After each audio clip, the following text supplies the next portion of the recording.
Ravish Kumar, may I ask you to join us on stage, as well as the rector from ULB and rector from VUB, please, so we can honor you.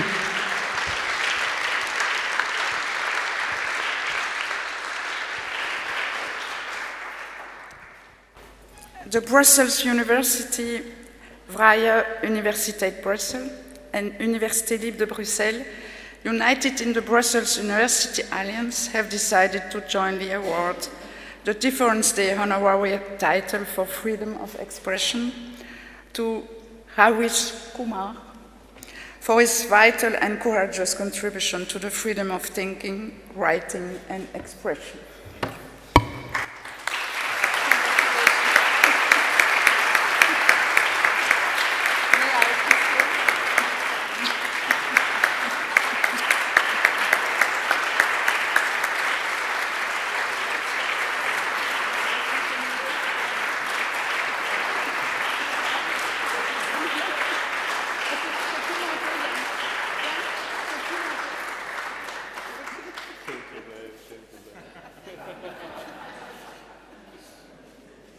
Safeguarded for posterity. Thank you very much. Mr. Kumar, the stage, the floor is yours.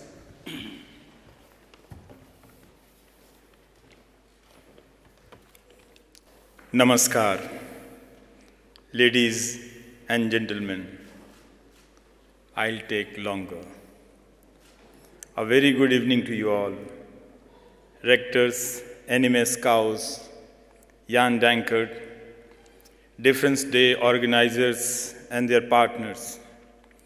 I thank you all for conferring on me the Difference Day honorary title for freedom of expression. I am honored to be sharing this title with Jennifer Clement, who has been a vocal proponent of women's rights and safety of journalists. This award seeks to recognize the work of those who have stood up for freedom of the press and freedom of expression. As my great country celebrates its 75th year of freedom, I would like to exercise my freedom of expression today in your midst.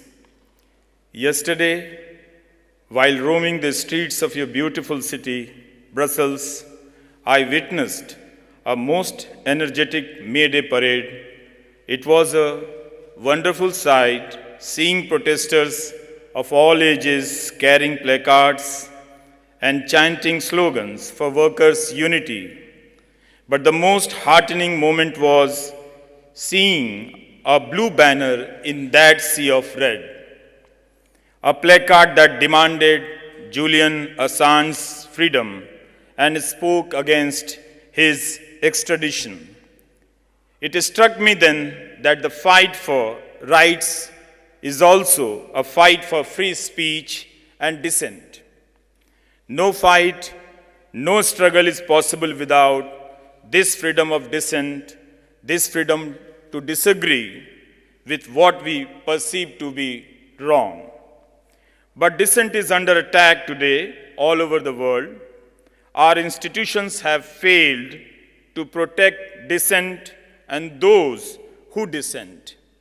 And not just institutions, but a new brand of family vigilantism has shaped itself to keep dissent at the social level under check. Those who are ahead in years want to monitor those younger to them. Surveillance today is not merely the prerogative of the state, but also of neighbors who surveil each other in the name of religion, in the name of what they eat. I see youngsters around me becoming critical of dissent. The space to critique is getting narrower within university spaces.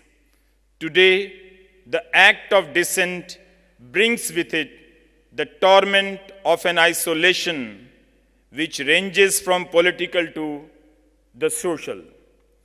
Dissent can be recognized only in one setup, and that is democracy.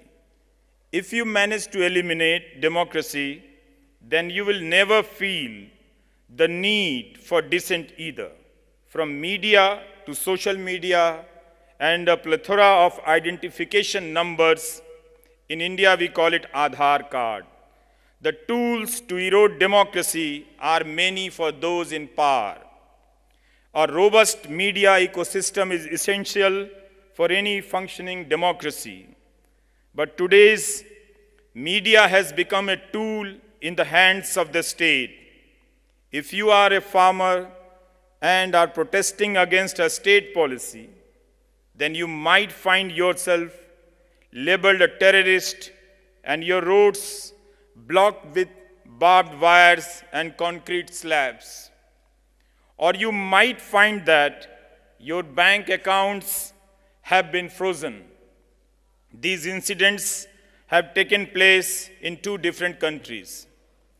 There is an argument these days which is gaining around that dissent or disagreement with a state policy must be only expressed within the country and not abroad. Although, as I said, it's not an easy task anymore to express dissent in one's own country either. But going by this logic, no one should have an opinion on the war raging in your neighborhood as we speak.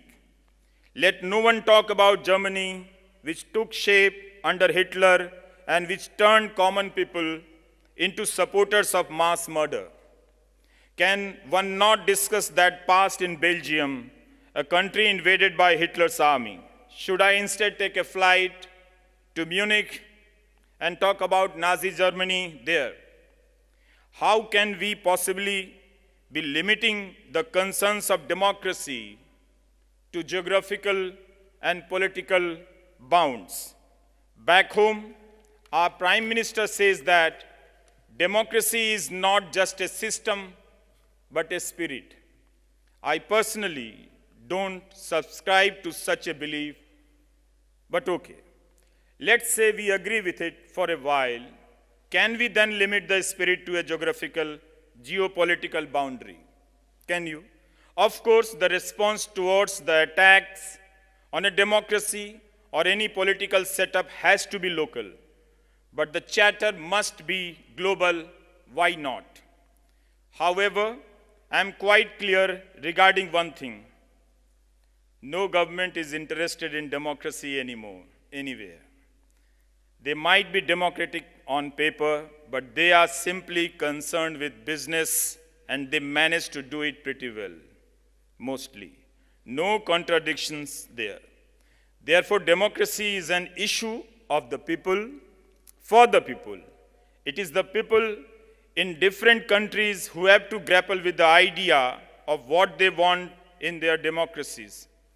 World leaders have reduced themselves to just being leaders for themselves, even as they are divided into various categories. So then who is afraid of dissent? Who hates it? The first in line is the man who wants to pocket all the profits that he can. The man who wants to keep on widening the inequality gap so 90% of a country's population is at the mercy of subsidies and state support, recoined freebies these days. But the aim of these profit mongers is pretty simple. They want to keep the overwhelming population at the basic minimum of sustenance and be indebted to them for their generosity. Thereafter come the racist, casteist, and communal fanatics who ensure that something always keeps the people occupied and away from issues that actually concern them.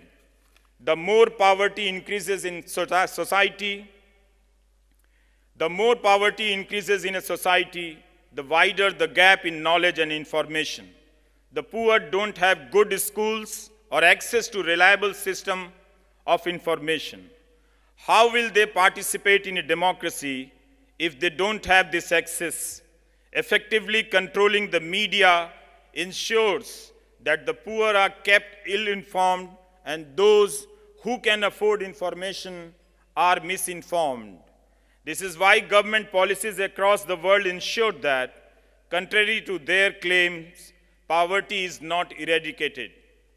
Widening inequality gaps should, therefore, tell you that the gap in information is widening.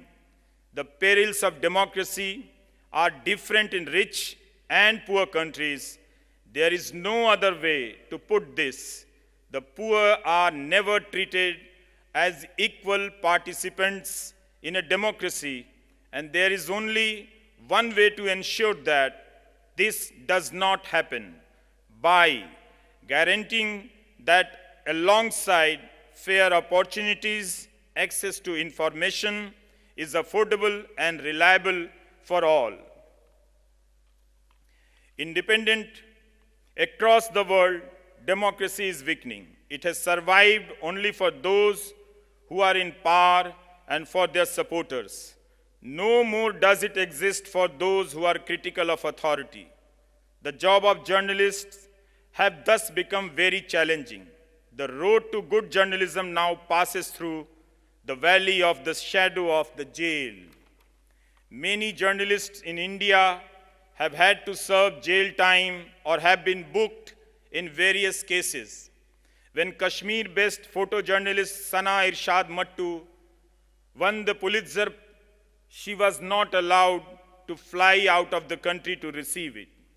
No message of condolence was delivered by the state head when Danish Siddiqui, who had been vocal against COVID mismanagement by the government, was killed while being on assignment in Afghanistan. The late Pawan Jaiswal reported how a village school in the state of Uttar Pradesh in India was handing out salt and bread to the children as part of a flagship meal at school government program. A case was registered against him for maligning the image of state government. Generously enough, he was later cleared of all charges. Kerala's another state of India, Siddiq Kappan was going to cover a gruesome rape and murder case in Uttar Pradesh. When he was arrested en route, falsely accused of disrupting communal harmony, of being anti-state and money laundering, he spent 28 months in jail before the Supreme Court of India granted him bail, saying that raising one's voice for justice is no crime and that every person has the right to free expression. The press has played an integral role in shaping Indian democracy and in fighting for this freedom of expression. And today, the Indian press indeed has complete freedom. Today, it has the freedom of destroying democracy, of attacking the ideals of equality, of maligning love by spreading hatred, lies, and strangling the voice of opposition and protest. Our media today calls protesting farmers terrorists and critical voices an anti-national gang. It has no value for those constitutional values which have enabled its freedom of speech. World over, we are witnessing a very shrewd and deliberate criminalization of the media space. The media is willing to spew hate and bigotry at the beckoning of whoever is its political master. If the business fraternity indeed cares for democracy and its values, it has to seriously engage with what the media and its so-called tycoons are doing to democracy across nations. Imagine this. Users on Indian social media platforms ask whether we are witnessing criminals turned into journalists or if journalists are the criminals today. Given how they provoke one community against the other, recently, the owner of a news channel took an oath in front of the Prime Minister of India, promising that his channel will work to fulfill the PM's vision. So you see, information in the media ecosystem does not flow in the form of questions anymore, but in form of commands. The lines between party cadre and a journalist are blurred. So pathetic is the state of affairs in my own country that the Supreme Court of India has asked, in a specific case of media-driven hate speech, if TV anchors who spread hate have been taken off air. Journalism is not an institutional endeavor anymore. It now rests solely in the hands of the individual. Those who do serious reportage are out of jobs, underpaid, and even at the risk of personal safety. I thank those who dissent and continue to be critical of authority across the world. If at all the democratic spirit still exists somewhere, it is not in the propaganda machinery of a government, but in the hands of those lone, fearless individuals, many of whom are isolated within their own communities. We have to stand up for them. We have to stand with them.